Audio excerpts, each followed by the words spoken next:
The American Pacific Fleet base at Pearl Harbor, Hawaii, Sunday the 7th of December, 1941. A stark contrast to the peacetime bustle of a mere 12 hours before.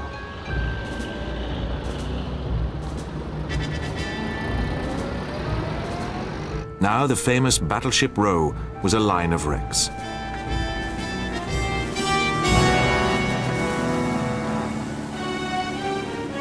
The airfields lay in ruins.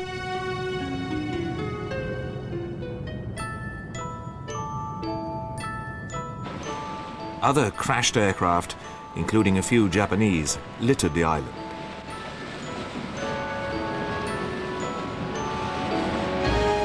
All this devastation bore witness to one of the most audacious attacks in the history of warfare.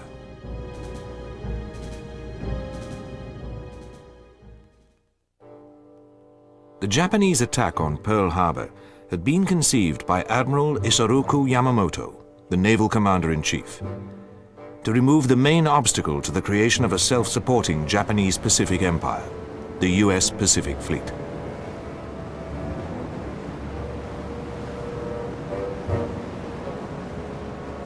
Yamamoto was a great believer in naval aviation and had built up a force of 9 aircraft carriers, the largest in the world.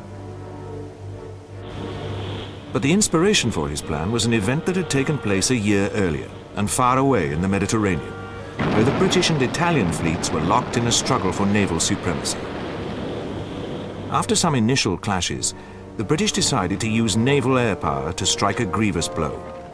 On the 11th of November 1940, 21 Swordfish aircraft armed with torpedoes took off from the carrier HMS Illustrious. Their target, the main Italian fleet base at Taranto.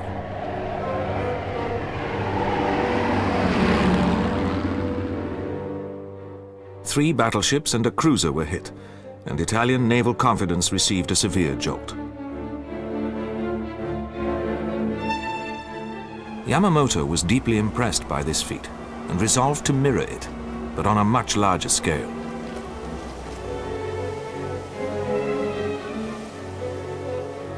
By the 22nd of November 1941, the Pearl Harbor Strike Force had assembled at Itorofu in the Kuriles. It was built around 6 aircraft carriers, which had a total of almost 400 aircraft. On the 26th of November, the force weighed anchor and set off towards Hawaii. Stormy weather helped to cloak its approach. Strict radio silence was also maintained.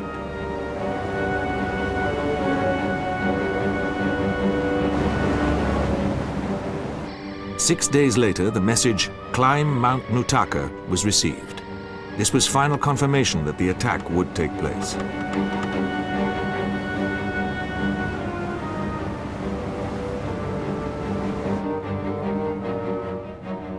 Meanwhile, both Washington and Tokyo were witnessing frantic diplomatic activity in an effort to avert war. The American forces in the Pacific were placed on the alert at their forward bases, but they believed that the primary Japanese target was the Philippines. As for the US Pacific Fleet, it spent that first week of December 1941 on exercise, but returned to Pearl Harbor in time for the crews to enjoy the weekend. An attack on the base was not thought likely.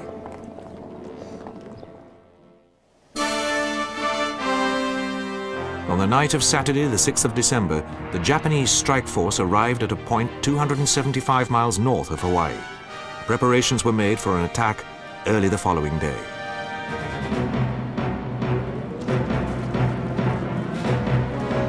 At 6 a.m. on that Sunday morning, the first wave took off from the carriers. It consisted of Aichi Type 99 dive bombers, Nakajima Type 97 torpedo bombers, and Mitsubishi A6M-0 fighters.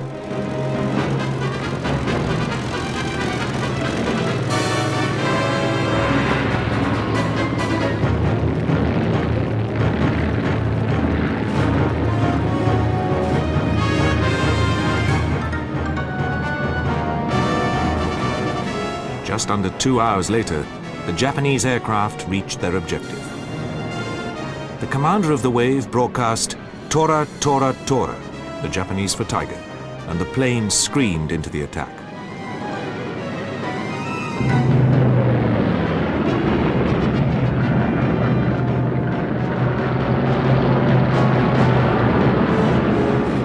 After half an hour of bombing and strafing, the first wave left, but was quickly replaced by a second.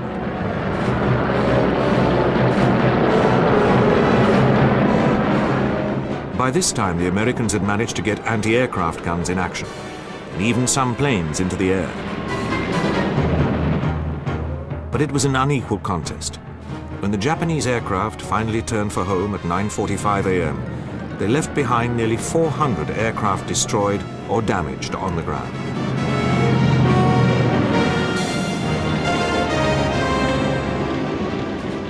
Six battleships had been sunk and 2 more damaged, as well as 10 other warships hit.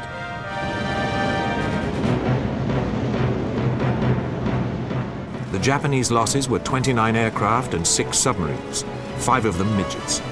It was a small price to pay for what appeared to be a knockout blow.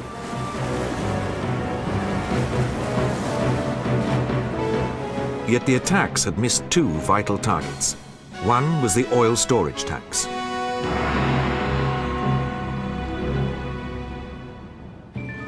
The other was the Pacific Fleet's 2 carriers, Lexington and Enterprise, which were delivering additional aircraft to Pacific Island outposts.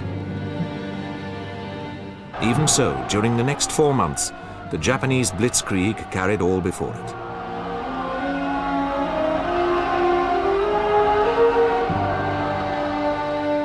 President Roosevelt was, however, burning to revenge Pearl Harbor and lift the flagging morale of the American people.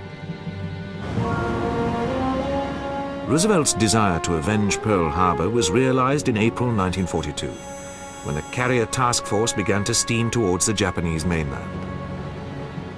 One of the 2 carriers was the Hornet, and she carried an unusual type of aircraft, 16 land-based B-25 Mitchell bombers. Their commander was Colonel Jimmy Doolittle. He was one of America's leading pilots and breaker of numerous air records, as well as being a Schneider Trophy winner. Doolittle's mission was to attack Tokyo and other Japanese cities and then fly on to China. But early on the 18th of April, a Kingfisher reconnaissance aircraft spotted 3 Japanese patrol vessels. These were sunk, but there were fears that the operation might be compromised. Admiral Bull Halsey, the overall commander, decided that the B-25s must be launched now, even though the distance to the target was 150 miles more than planned.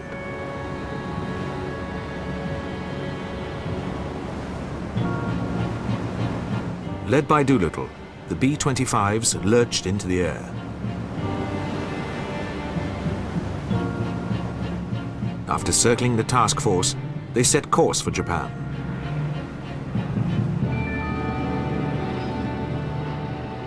Doolittle later described the raid. We took off immediately, proceeded to target, and all but one of the planes carried on to the coast of China. We carried 1 ton of bombs in each one of 16 airplanes. We dropped 16 tons of bombs on 4 or 5 different targets. I've frequently been asked what was the purpose and what was the effect of the first Tokyo raid. Well, the purpose was to take the war to Japan, to show them that their island was not inviolate. The effect? Well, the effect was to cause them to divert some of their military strength that was needed in the South Pacific to the protection of the home island. When Roosevelt allowed the news of the raid's success to be released, it acted as an immediate tonic. But in spite of its sheer audacity, it would not be for another 2 years that American aircraft would attack mainland Japan.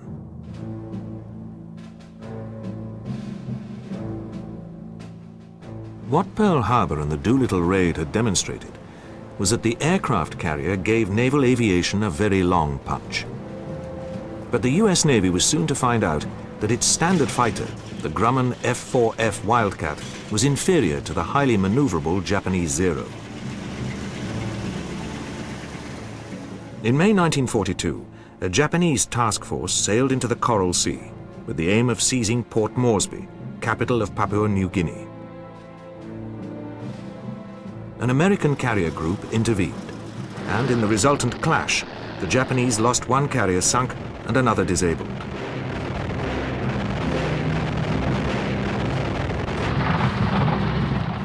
The US carrier Lexington was also lost, but for the first time in the war, the Japanese had been frustrated.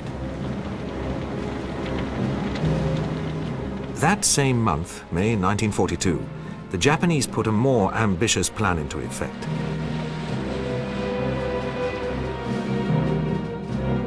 This was for the simultaneous capture of the Aleutians and the island of Midway. This was regarded by the Japanese as Pearl Harbor's century.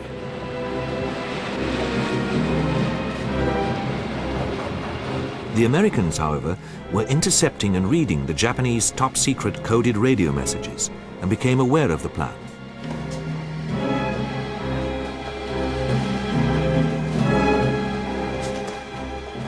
There was little that could be done to protect the Aleutians. The US Navy therefore concentrated its three available fleet carriers, Enterprise, Hornet, and Yorktown, near Midway. They could deploy a total of almost 300 aircraft. On the 4th of June, Midway-based PBY Catalina maritime patrol aircraft located the Japanese force, which was built around 4 carriers. These launched their aircraft in an attack on Midway so as to destroy the US aircraft based there.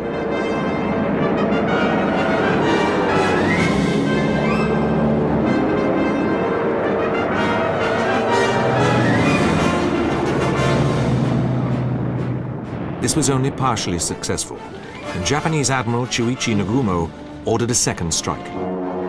It was at this moment that American carrier-based aircraft struck. They were led by unescorted Devastator torpedo bombers, whose slow speed made them easy meat for the marauding Japanese Zero naval fighters, and few survived.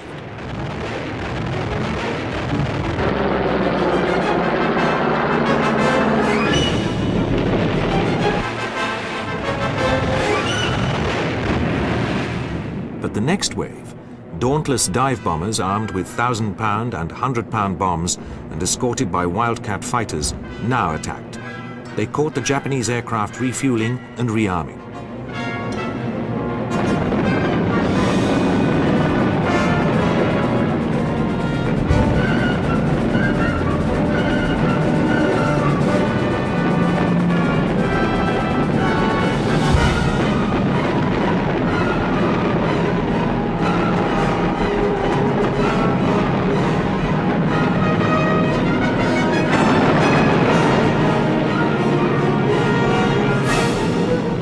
The result was that 3 of the Japanese carriers were reduced to burning wrecks. But the one surviving Japanese carrier, Hiryu, now launched her aircraft. They attacked the carrier Yorktown.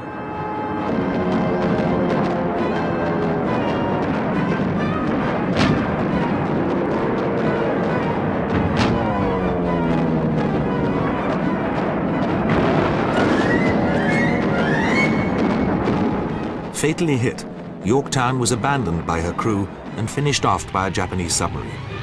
But Nagumo was forced to admit defeat and withdrew. As he did so, 2 of his cruisers collided and were sunk by American aircraft.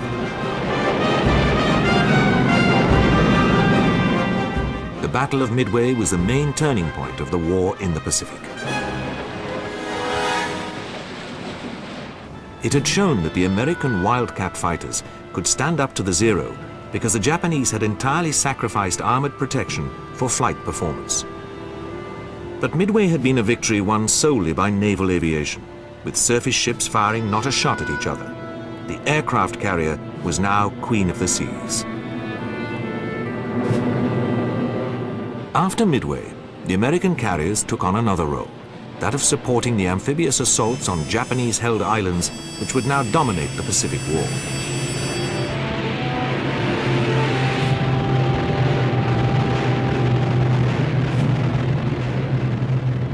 But it was recognized that the carrier was vulnerable to land-based aircraft.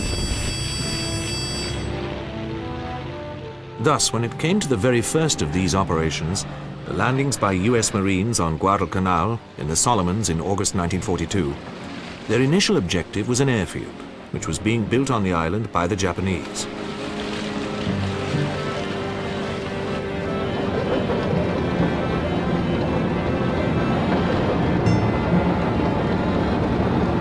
This enabled them to have land-based air support, including these dauntless dive bombers at an early stage.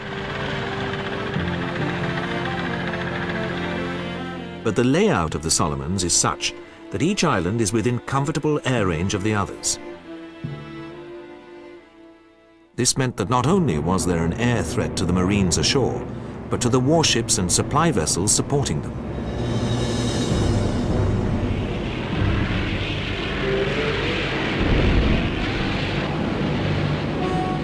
Hence, although vulnerable to attack, carriers were still needed. One carrier deployed here was the now veteran Hornet of Doolittle Raid and Midway fame. On the 26th of October 1942, she was attacked by Japanese torpedo and dive bombers.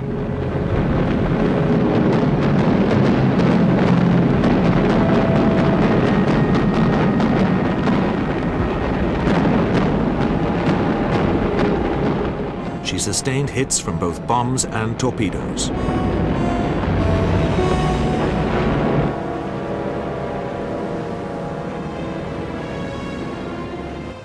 Her crew had to abandon her, and a Japanese torpedo finally sank her. By now, a new generation of US aircraft, such as the excellent Grumman TBF-1 Avenger torpedo bomber, was beginning to redress the technical balance in favor of the Americans. In the Central Pacific Theater, the more widely spaced islands reduced the land-based aircraft threat. Here, the American carriers were used to destroy Japanese aircraft on them before a landing took place.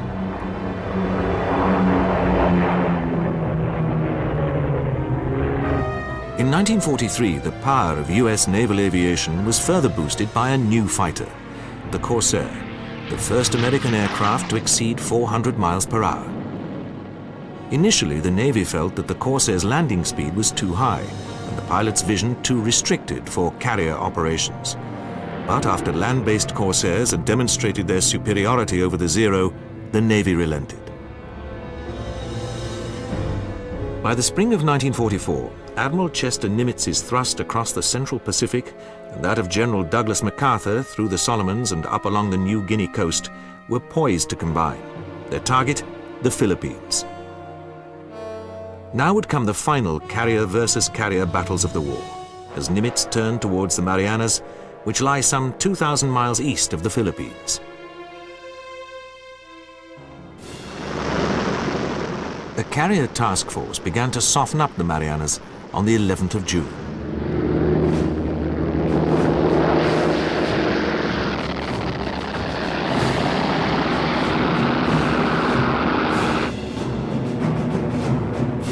The Japanese had been expecting this and decided to destroy the American carrier force, now no less than 15 carriers strong, using Marianas-based aircraft and 7 of their remaining carriers. The combined fleet therefore put to sea. 4 days later, the US Marines landed on Saipan in the Marianas.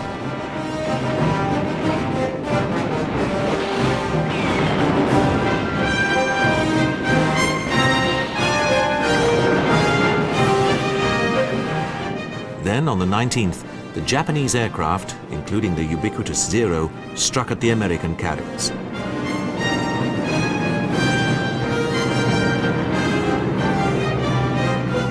But these were forewarned by radar and were able to get their Corsairs and Hellcats into the air in time to intercept the Japanese aircraft. Now the heavier armament and armor plating of the American fighters proved decisive.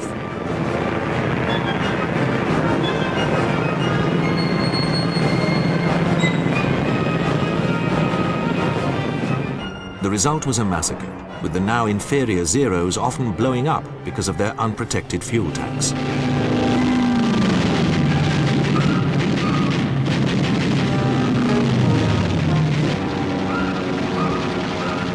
For the loss of just 29 American aircraft, 219 Japanese planes were shot down, and this was in addition to 2 carriers sunk by American submarines.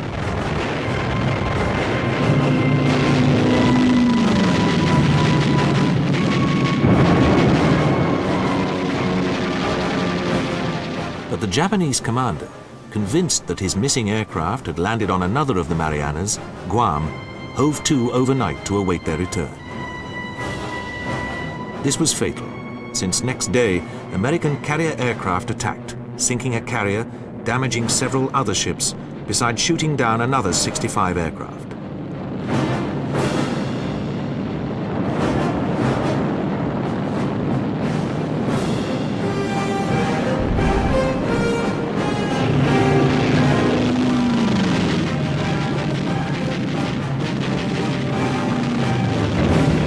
The official name of this action is the Battle of the Philippine Sea, but jubilant American naval aviators called it the Great Marianas Turkey Shoot.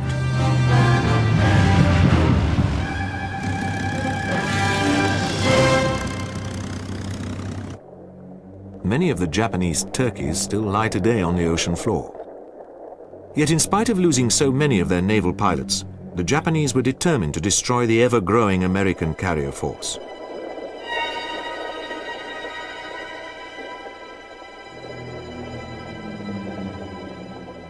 Their opportunity came during the American landings in Leyte Gulf in the Philippines in October 1944. The Japanese carrier force attempted to lure the US fleet carriers away from the landing area. The American carriers willingly accepted the bait. Their aircraft sank all 4 Japanese carriers. It was the end of Japanese naval air power.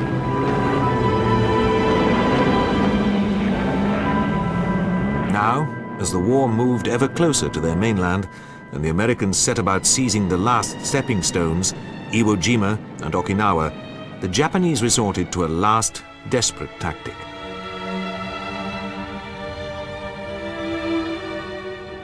This was kamikaze, or suicide missions, in which pilots set out to literally crash their explosive-filled aircraft onto carrier flight decks. By now, the British Pacific Fleet had joined the Americans, creating the largest naval armada the world has ever known. The British carriers had fully metal-protected decks as a result of their experience against land-based aircraft in the Mediterranean. The American wooden-decked carriers, on the other hand, were very vulnerable to kamikaze attacks, and some 15 were sunk or damaged.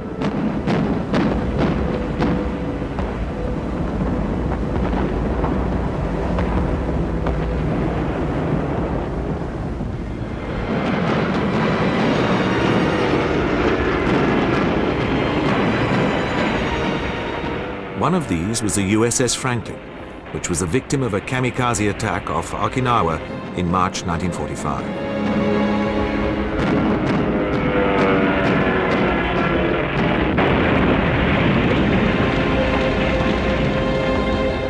Such were the wounds inflicted on her that she appeared a total loss.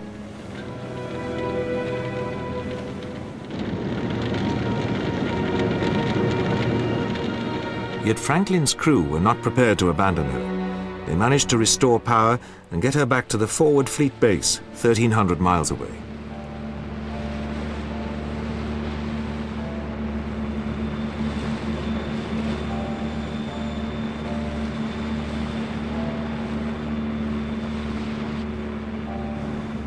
Here she was repaired and remained in service for another 20 years. The American carriers were attacking mainland Japan when the atomic bombs exploded in August 1945, forcing the final surrender. By then, they'd established such dominance that they would become, and are still today, the US Navy's main warship. But throughout 1939-45, aviation had also been waging a much more protracted and very different war at sea. Given its global nature, one of the crucial aspects of the Second World War was maritime communications. In almost every theatre of war, the sea played a part in keeping ground and air forces supplied, and indeed sometimes whole countries. In the Pacific, the maritime lines of communication were at their longest. Here the main threat to them was the submarine, with large portions out of reach of aircraft.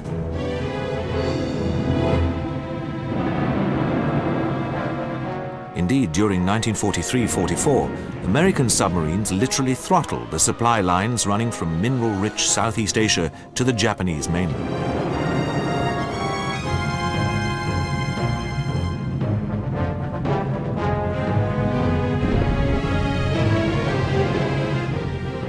Elsewhere, it was different. In the Mediterranean, no part of the sea was out of range of land-based aircraft, and the British Mediterranean fleet suffered severe losses from both Italian and German aircraft while maintaining the sea route from Gibraltar to Egypt.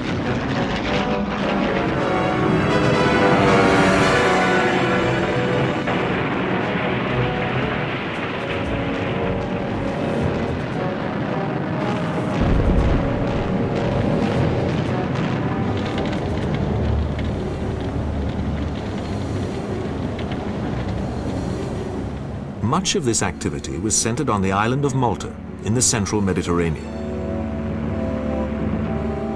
This withstood an 18-month siege under constant attack from German and Italian aircraft.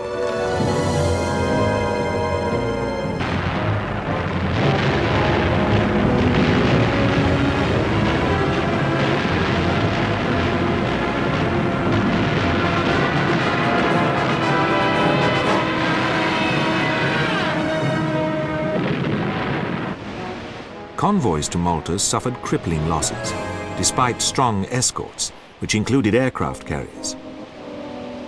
These were also used to fly in fighter reinforcements to the beleaguered island.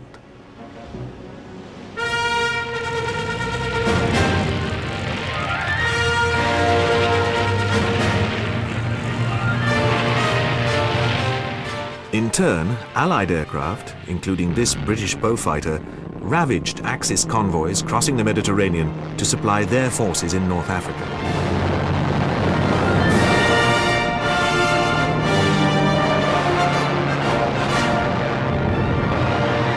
Indeed, Allied submarines and aircraft eventually entirely throttled the Axis supply lines.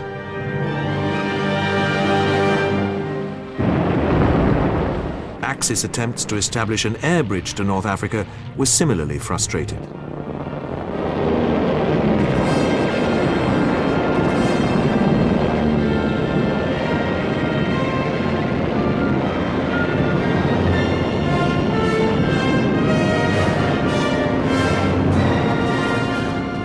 The narrow waters of the English Channel and the North Sea virtually became a no-go area from June 1940 onwards, and remained so for much of the war because of the land-based air threat from both sides.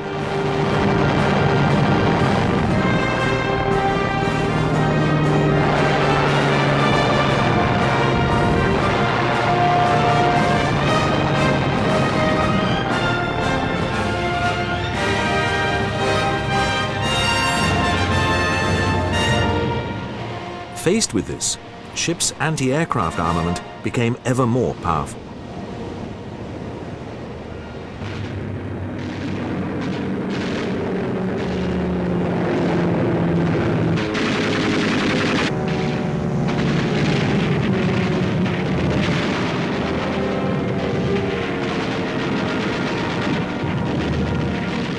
The Germans used special anti-aircraft vessels called flak ships, which bristled with guns.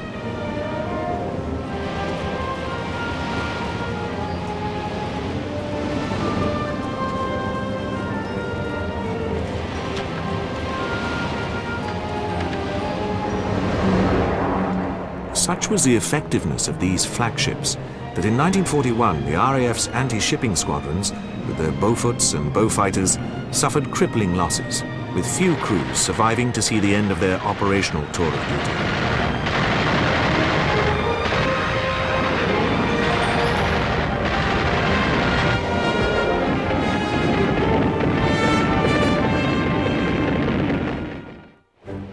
However, the challenge to air power in this war of the sea lanes was nowhere greater than in the longest-running campaign of the war, the Battle of the Atlantic.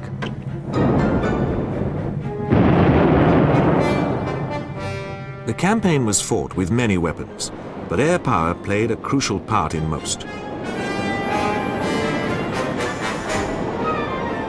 Hitler sent his principal warships to operate against the Allied merchant shipping convoys.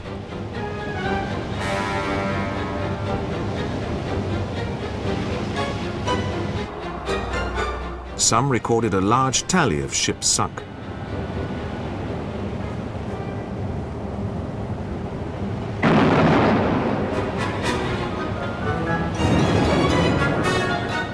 But it was aircraft which brought about the destruction of most.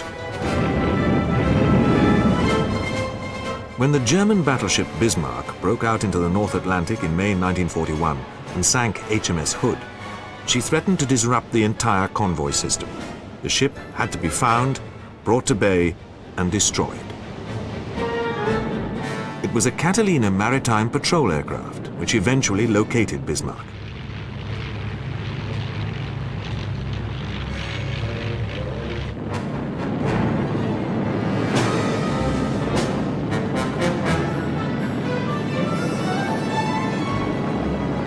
A sighting report sent by radio put the British home fleet back on Bismarck's track. Then torpedo-carrying Swordfish struck at her, eventually damaging her propellers and jamming her steering gear.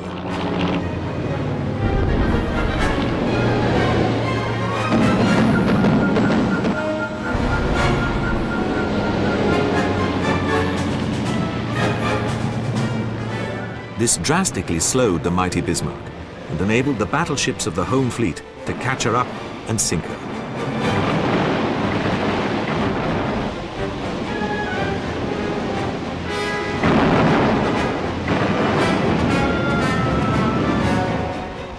Thus, one threat to the convoys was removed, although many others remained.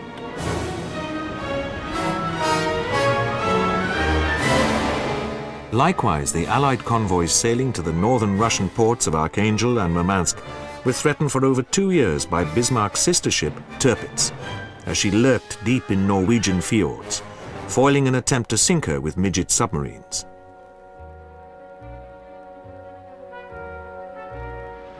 Air power therefore became the only feasible way of attacking the ship.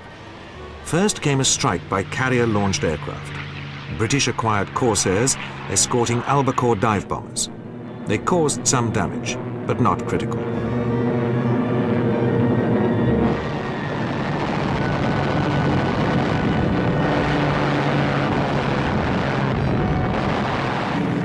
British Avro Lancaster heavy bombers then attacked Tirpitz with 12,000-pound bombs.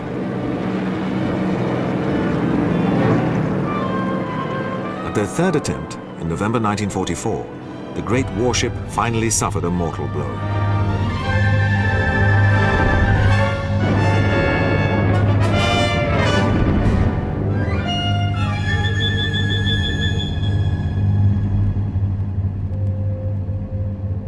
The Germans also used smaller surface vessels to harass the sea lanes. These were the commerce raiders, armed vessels masquerading as innocent merchant vessels. Vital to their effectiveness were float planes, like the Arado 196, which were used to locate victims.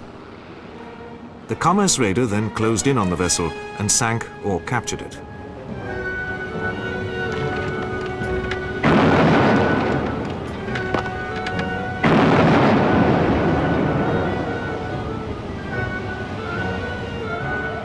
Allied warships employed aircraft like the Walrus amphibian to help track down the commerce raiders.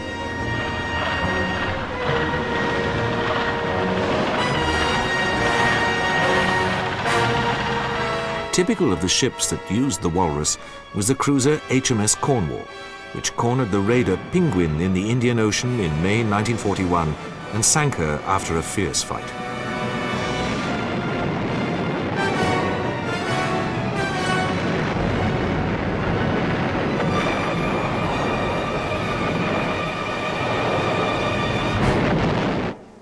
But German aircraft also played a more direct part in the Battle of the Atlantic. They were, however, all land-based, since the German Navy had no aircraft carrier in service.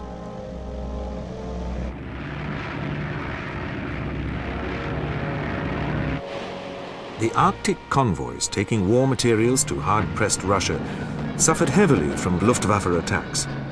Indeed, Norway became like a land-based aircraft carrier.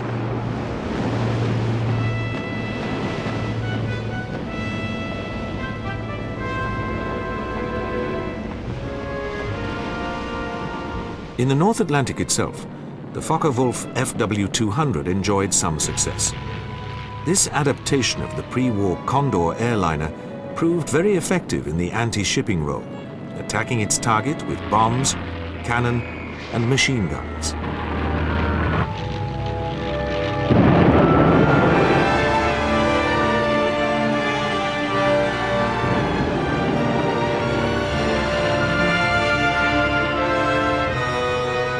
The FW-200 Condor was also used to locate convoys and guide U-boats onto them.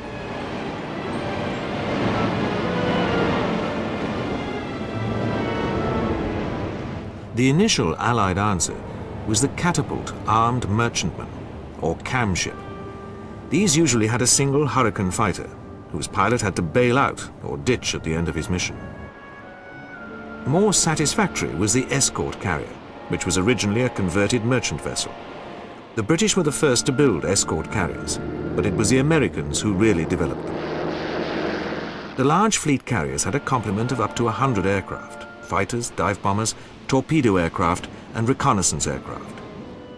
They also had elaborate superstructures.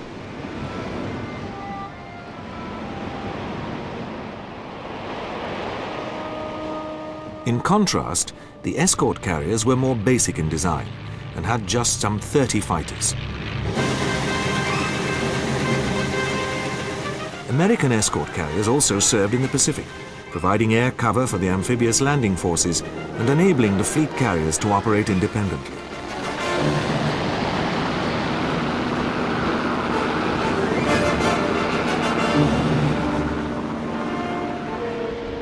But the greatest threat to merchant shipping in the Atlantic was the U-boat.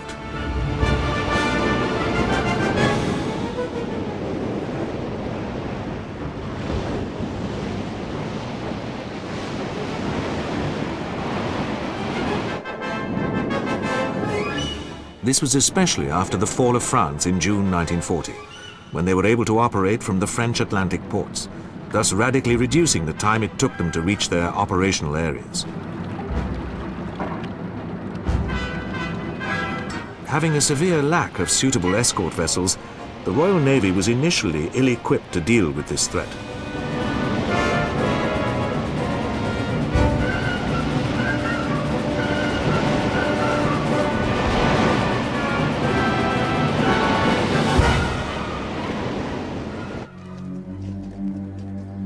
Furthermore, RAF Coastal Command, which was responsible for providing air protection for the convoys, also had few suitable aircraft for the task. The Avro Anson, with its range of less than 800 miles, was limited to the protection of coastal convoys. The American-built Lockheed Hudson also lacked the range to fly far into the Atlantic.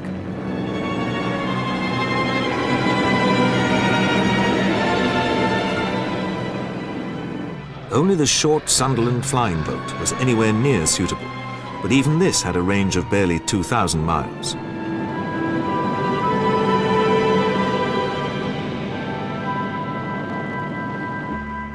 One early tactic which the Royal Navy tried was to send out aircraft carriers to hunt down the U-boats, the idea being that once located, they could be attacked with bombs by Swordfish carrier aircraft.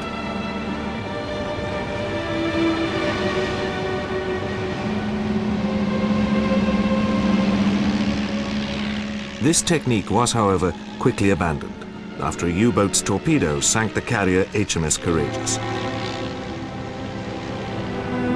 RAF Bomber Command was brought in to help. It attacked the French ports from which the U-boats operated, but this proved ineffective as the bombs failed to penetrate the concrete pens in which the U-boats were housed.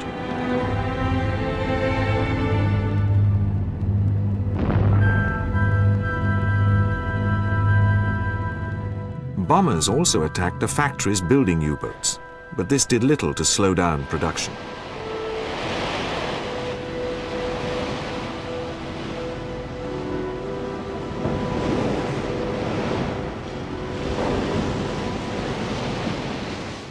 Once America entered the war, matters improved, especially through the consolidated Vultee PBY Catalina flying boat.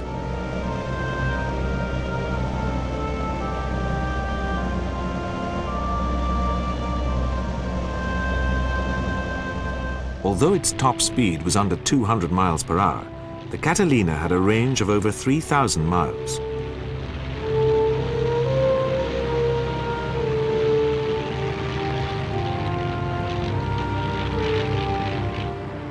Furthermore, the two perspex blisters on either side of the fuselage provided excellent observation. Unlike the British, the US Navy also employed non-rigid airships for maritime patrols.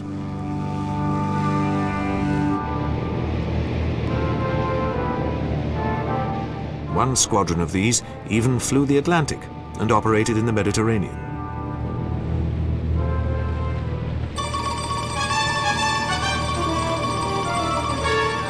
The U-boats themselves were very conscious of the air threat.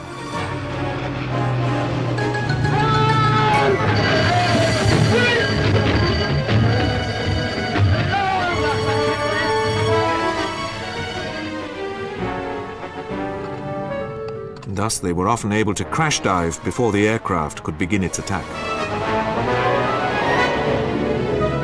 After much study, it was concluded that painting maritime patrol aircraft white gave them the best chance of gaining surprise over the U-boats. The RAF also developed a system called the Lee light. This was a searchlight mounted underneath a Wellington bomber.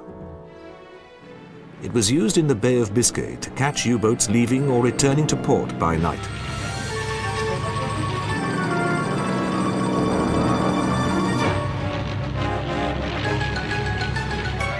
The Lee light was effective for a time, but then the U-boats took to traversing the bay by day.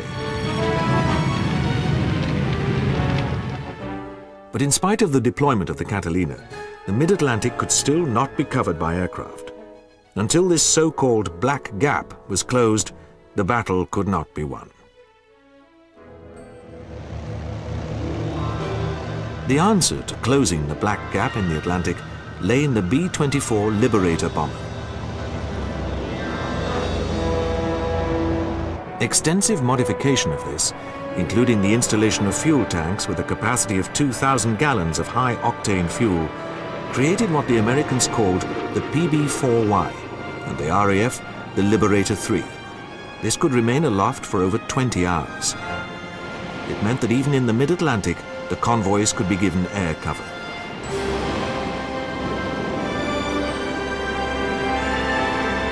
But it would be some months before this could be guaranteed. For the air elements fighting the Battle of the Atlantic were in competition with the strategic bombing forces, which begrudged long-range aircraft being diverted from the air offensive against Germany.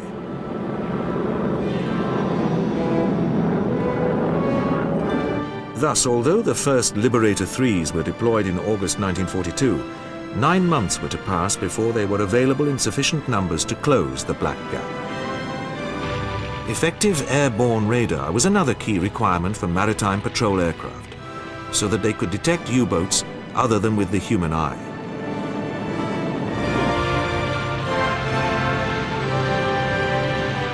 The Germans were able to counter early types by equipping their U-boats with radar detectors. This gave them ample warning of the aircraft's approach.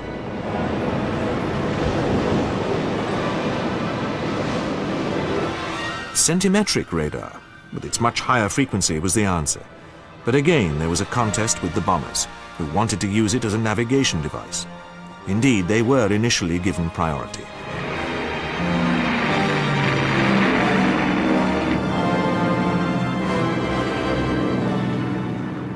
Not until early 1943 did the air forces fighting the Battle of the Atlantic begin to receive centimetric radar. And again, it would take months to fully equip them. By this time, the pendulum of fortune was making one of its periodic swings in favor of the U-boats.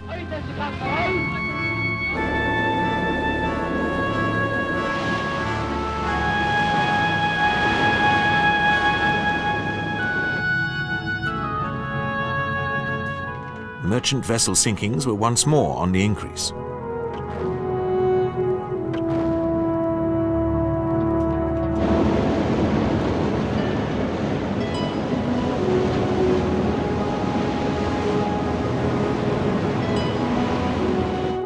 But at the Allied Strategic Conference held at Casablanca, Morocco in January 1943, it was agreed that winning the Battle of the Atlantic was an essential prerequisite for a successful invasion of the continent of Europe. For while the U-boats were in the ascendant, every convoy bringing men and material from America to Britain was under threat.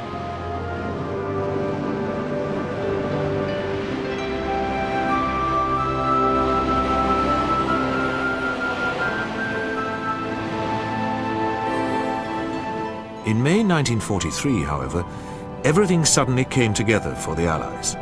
There were now sufficient escort vessels, and their anti-submarine drills had been developed to a fine art.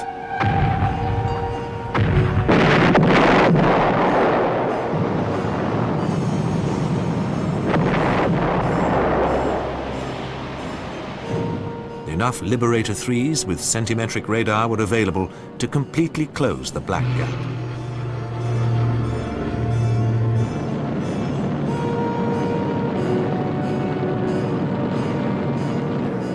Furthermore, maritime patrol aircraft were now being equipped with ever more effective weapons for destroying the U-boats. These included improved air-delivered depth charges and an air-launched acoustic homing torpedo.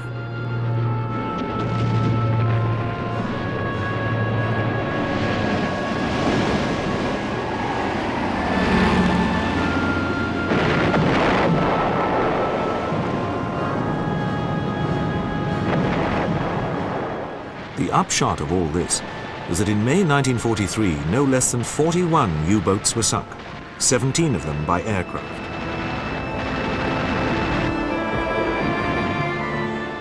Admiral Karl Dönitz, the German naval commander-in-chief, declared, "We have lost the Battle of the Atlantic."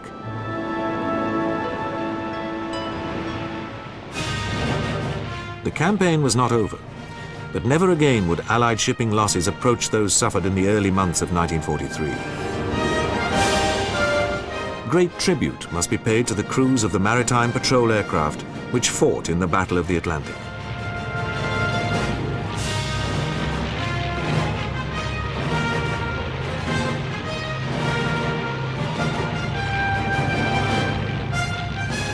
Theirs was often a monotonous life, patrolling for hour after hour over an often empty sea, and in the knowledge that if they came down in it, their chances of rescue were slim.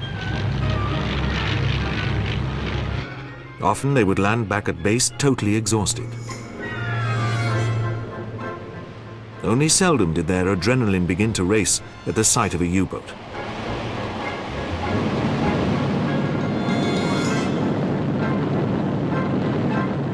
Yet aircraft accounted for as many U-boats during the Battle of the Atlantic as surface vessels did.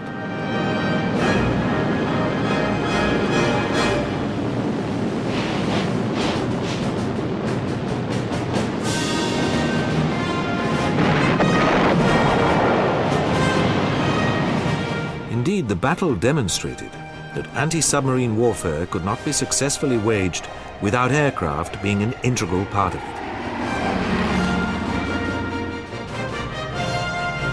1939-45 also demonstrated the threat of aircraft to surface ships.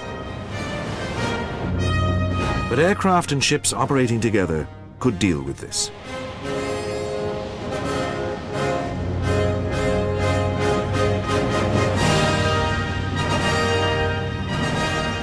Finally, the Second World War showed that naval aviation and the aircraft carrier were now dominant at sea.